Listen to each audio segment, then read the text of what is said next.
Digital world, welcome back once again to another episode of Spliced In Later, the exclusive YouTube podcast where some guy just talks for a bit while you can or may not want to watch posters of things on the YouTube videos. Thank you so much for joining, whether you're regular listeners here or if you've clicked on just this one and you're like, what the hell is this? Spliced In Later, here we just talk about stuff. We talk about movies and TV shows, lots of hot takes, really, countdowns, all sorts of stuff. It's very laid back on here, not very professional, certainly not technologically savvy. But if you're just looking to hear someone talk about a certain thing you like or dislike, look no further. Because please, there are so many others out there. Please don't look further. They're all probably better than me. But for this week, we are touching back on a topic that we haven't touched on here for a while, at least not in the past sense, which is good. If it's a long time between these installments, it's generally because there's just a lot of content for me to talk about, whether it's brand new movies to review, summing up new TV shows that have just finished up, counting down some stuff, going through some very classic movies you should see before you die, counting down to Barbenheimer, whatever the case may be. If I'm not constantly talking about this one specific thing, that's good. It means that there's plenty of other things to talk about and we can keep things fresh on here.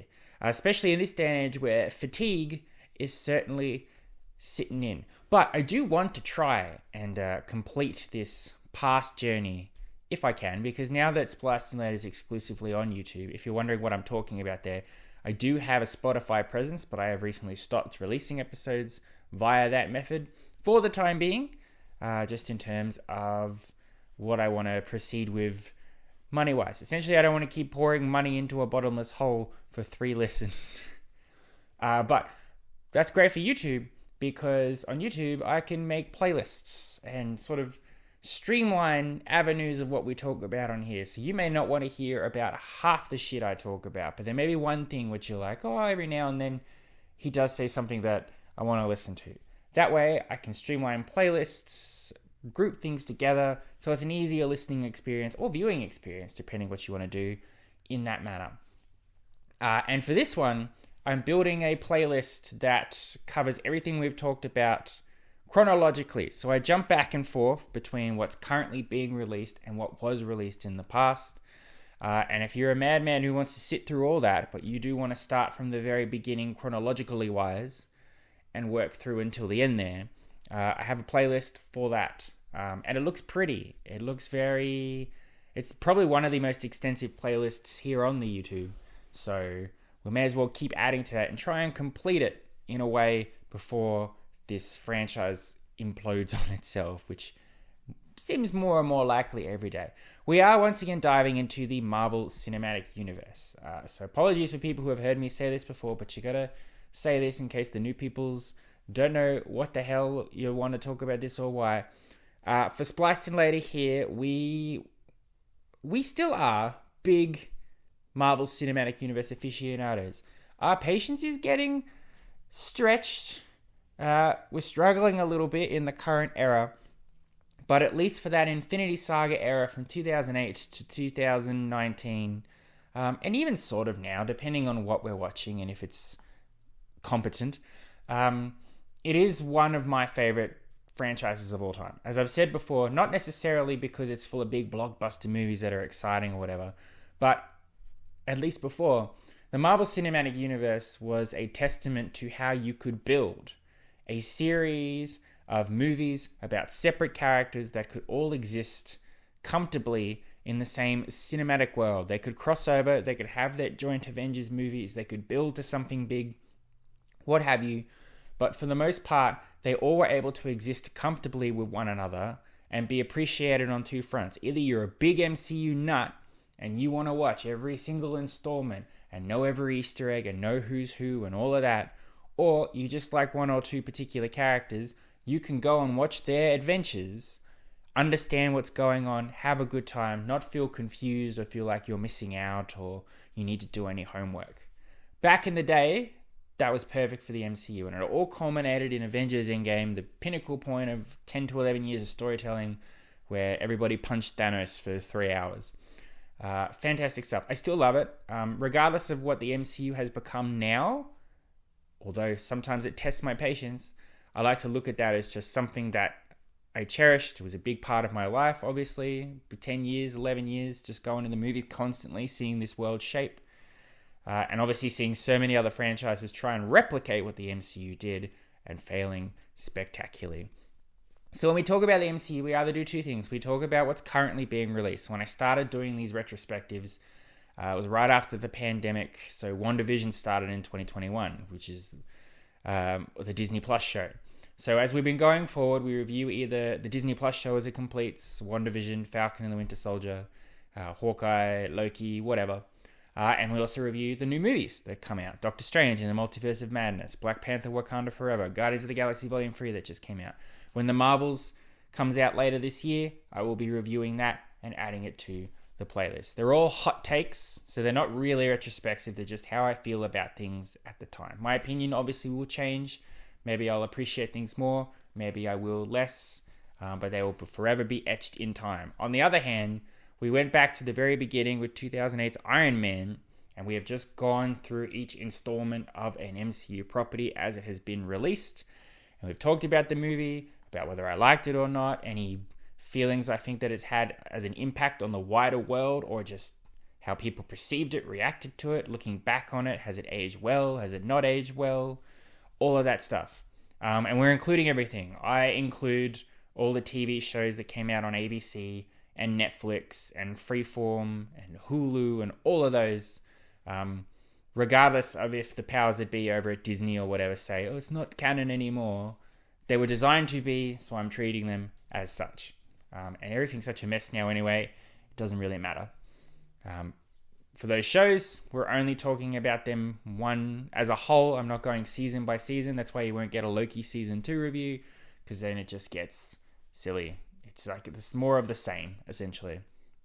So, putting all that padding aside, we are going back in time, and we're up to talking about Ant-Man, the movie that came out in 2015 after Avengers Age of Ultron, starring Paul Rudd as lovable Scott Lang, everyone's Ant-Man, as well as his supporting family, Michael Douglas as Hank Pym, the original Ant-Man, Evangeline Lilly as Hope Van Dyne, his love interest, and future Wasp, on their own little origin story that has something different from the rest of the MCU origins that came before it, and that it exists in a world where Avengers are happening, the Battle of New York happened, Ultron happened.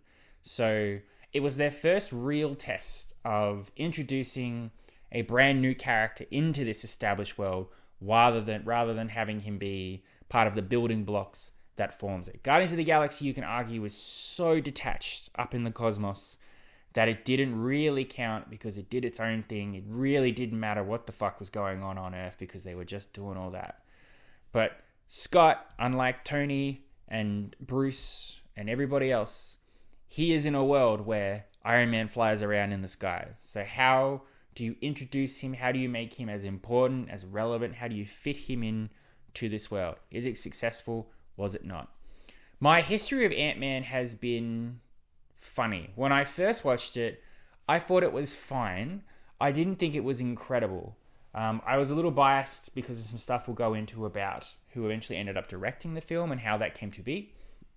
But for the most part, when I was weighing it up against all the big stuff that had happened quite recently, Winter Soldier, Guardians of the Galaxy, Iron Man 3, all of that. And I looked at Ant-Man and I was just like, it's fine. I don't think it's great. It's definitely my least favorite current series of franchise. You knew Ant-Man was going to get his own series of films. And I was like, looking back on it, I'm pretty sure that Ant-Man will be my least interesting of them all. And that includes The Incredible Hulk, which Edward Norton was in. But over time, I've come to appreciate it more, especially with how Paul Rudd playing Scott Lang, how that character has evolved, how much I appreciate the simplicity of the Ant-Man films, that it's simply a heist film. It's very much small stakes. A lot of what Ant-Man deals with normally, is just having custody of his daughter, stopping some small-time thugs from stealing a thing. It's never global ending catastrophe. And when, especially with these days, where you do get that sort of stuff over and over again, that sort of stuff is refreshing. Especially when you look back at how, well, not look back, but look recently to how Ant-Man and the Wasp Quantumania was mostly a failure for reasons which back in the day I would have been like, that's what I want. I want Ant-Man to face a world-ending villain with altering consequences for the MCU at large. But really, it doesn't really work for him. So when you look back at this one, I think it's pretty solid. Ant-Man and the Wasp I actually really, really like. I don't know, in the minority when you look at the box office success of the Ant-Man films, and when people talk about Ant-Man, they always seem to stuck him at the bottom for potentially the reasons I was going on about. Oh, there's not much to them. They're just silly. I don't feel like it's important to the overarching story. But I think in order for the MCU to survive, there needs to be work on both sides. There needs to be work with the people behind the productions, Disney, Kevin Feige, all of them who are constantly like, oh, we've got to build to a multiverse saga with Kang the Conqueror, and everything's important. You have to see this because this will change the MCU as you know it.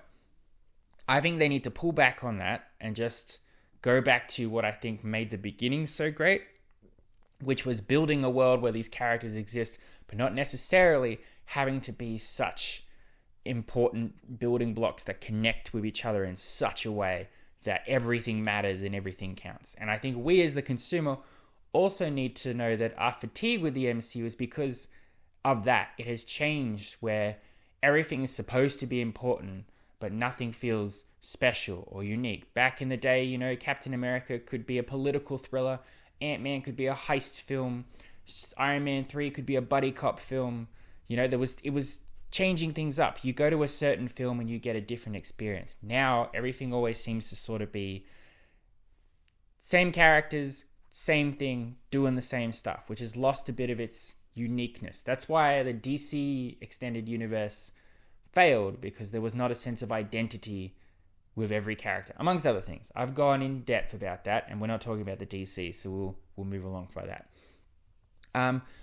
The basic plot of Ant-Man is Scott Lang, played by Paul Rudd. He's an ex-con, a small-time thief, a good thief, someone who steals from bad people to give back to the poor, to do noble Robin Hood type things, but he's down on his luck. He's very, very, very displaced in that he can't have access to his very lovely daughter Cassie. He has an ex-wife with a new boyfriend. He can't hold down a job. His best friends are ex-cons who are also a bit shady. So he gets caught up in an essence to make money. He accepts a job where he's got to steal something. What he actually does not realize is that he's been set up by Hank Pym, played by Michael Douglas. In this world, Hank Pym was Ant-Man years ago, working for S.H.I.E.L.D. He left that behind because S.H.I.E.L.D. sucked, as we all learnt eventually. But over time, he has lost control of his company, Pym Technologies, to his sort of apprentice, but really just asshole guy, Darren Cross, played by Corey Stoll. And Darren Cross is desperate to weaponize the Ant-Man technology and sell it to basically terrorists, Hydra, whoever will pay for it. So Hank and his estranged daughter, Hope, who's angry at him because his wife died and she doesn't know why, need help to basically have someone use the Ant-Man suit to sneak into Pym Tech, steal the prototype Ant-Man they're working on called the Yellow Jacket, and get out of there. And they think Scott's the one to do it. So Scott has to learn to use the suit. He has to grow close to these people. Lots of montages, training, all of that. And then eventually it boils down to the actual heist itself, which unfortunately does devolve into a classic MCU trap where it's Ant-Man versus Yellow Jacket. Two individuals with relatively the same power fighting each other. But in this instance, Scott's just fighting to protect his daughter, and Darren's just being a dickhead. What I mentioned before, the bias in my head for Ant-Man going into it was originally it was going to be directed by Edgar Wright. We've talked about Edgar Wright here on the show before. He's a wonderful director who has done some really cool, unique movies, especially when he works in collaboration with Simon Pegg. The Cornetto trilogy I've talked about, Shaun of the Dead, Hot Fuss, The World's End, great films. And he's even done some other stuff on his own, which are also pretty cool. Baby Driver, Last Night in Soho. But he's got a very unique comedy and a unique style. So the idea that he was directing an Ant-Man film sounded pretty cool. So Disney collaborated with him. They all got on board to do it. And then not long after it was announced, Edgar Wright walked away from the project. He would not be directing Ant-Man, but Disney took Ant-Man from him and said, well, if you're not going to direct it, you can't. We're going to hire somebody else. This guy, Peyton Reed, he can do it instead. Now, depending on who you talk to, it's not exactly clear why this happened, but you can take a fair assumption that Edgar Wright's view of what an Ant-Man film could be didn't align with what Disney wanted the Ant-Man in their larger Marvel Cinematic Universe world to be. I imagine Edgar Wright was full of some dark comedy, some zaniness, probably a little R-rated, I imagine. MCU probably looked at that and were like, okay, but then how do we get Scott to go play with Captain America in the next movie? I don't know. So, but that's just assumptions. Who knows exactly why? If that's the case, it's ironic because now we live in a world where Disney just throw their hands in the air and say, Taika Waititi, make whatever movie you want. Sam Raimi, make whatever movie you want. And as a result, now when you go and see some of those movies, it's jarring by just how much that director's imprint is on it, which jars with what has been established after 11 or 12 years of MCU storytelling. So it's funny that if that's the case, they wouldn't allow Edgar Wright to do what they're letting pretty much anyone else do at the moment. Who knows? I can't say because I don't have that information. So knowing that an Edgar Wright Ant-Man film would be pretty great, that's probably why when I watched this, I was like, yeah. But I really like it now. I like the small stakes. I like the heistness of it. I like that training for a heist in an Ocean's 11 style way sort of jiggers that origin story trope where every superhero has to learn how to use their suit, learn how to use their powers, learn how to be a superhero. In this heistness situation, it's all there, and they are doing the stuff they did in Iron Man and Captain America and all of that before this. But it has its own style and feel, so you can sort of get away with it. And again, it is small stakes. It is not really an end-of-the-world catastrophe thing that Scott has to defeat. He's got to break into a place and steal some shit, as the tagline was for the movie. And looking at how bombastic and everything is, it works better for Scott. Scott's not the kind of person who solo should go up against Kang the Conqueror of all people. Scott can do those world-ending things as a supporting player, the comic relief in an Avengers team-up film, or an instrumental cog in a plan that needs to be action. But Scott on his own should be just making funny names for his ants and having ice cream with his daughter and running around either stealing bad Ant-Man suits or stolen, shrunken labs from other people. Which is why I think the second movie is the best of the three Ant-Mans, but I'll talk about that when we eventually get to that movie. Paul Rudd as Scott is great as well. He really won me over. He's one of my favorite characters into the MCU, strictly because it's Paul Rudd. The way he plays him, his comedic timing, but also his vulnerability, it really works. And it's why he works so well when he teams up with other characters in other movies. He knows when to stand out, and he knows when to step back. I mean, that comes from Paul Rudd's career. A lot of before this, he was just doing comedy movies. I shouldn't say he was just doing comedy movies. He was doing great comedy films like Anchorman and Wet Hot American Summer. Movies where he's not the focus, but he's an important part of a group of comedic actors that are working together to make you laugh your ass off. Michael Douglas as well as Hank Pym, I thought was really great as the crusty old man.